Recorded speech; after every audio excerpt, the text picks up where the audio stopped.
এবার আমি তোমাদেরকে এলসিএম মেথডে এই অঙ্কটিকে করে দেখাবো। দেখো কি বলছে, এ সমগ্র একটি কাজকে 10 দিনে করে দিচ্ছে, আর বি ওই সমগ্র কাজটিকেই 15 দিনে করে দিচ্ছে।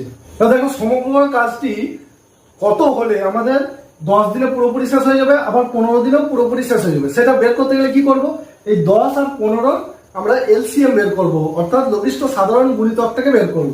তো 10 আর 15 লসাগু হয় আমাদের 30 হচ্ছে লসাগু। তাহলে 30 ইউনিট যদি আমাদের কাজ হয়, তাহলে 10 দিনে এ পুরোপুরি কাজটা শেষ করবে, বি 15 দিনে পুরোপুরি কাজটা শেষ করবে।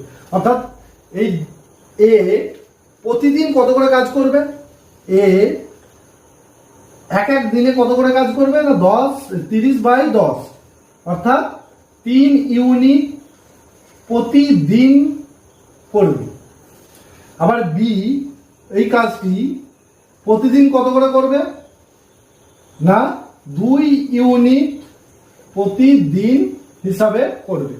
বোঝা গেল? আমাদের এখানে বি কদিন কাজটি করে গেছে, 3 দিন করে গেছে, অর্থাৎ 3 দিনে সে কতটা করে গেছে, 3 × 2, যেহেতু প্রতিদিন 2 ইউনিট করে করে, তাহলে 3 দুগুণে 6 ইউনিট এই কাজটা বি করে গেছে। তাহলে বাকি থাকছে কত টাকা, 30 থেকে আমরা 6 বাদ দিলে পাই 24 ইউনিট। এই 24 ইউনিট যে কাজটা বাকি রইল সেটা কে করবে না এ করবে। আর এ প্রতিদিন কত ইউনিট করে করে, 3 ইউনিট করে। তাহলে এই 24 ইউনিট করতে তার কতদিন সময় লাগবে, তাহলে আমরা জেনে যাবো যে আর কাজটি অবশিষ্ট কতদিনে শেষ হবে।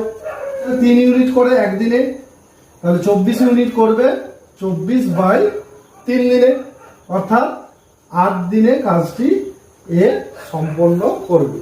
বোঝা গেল?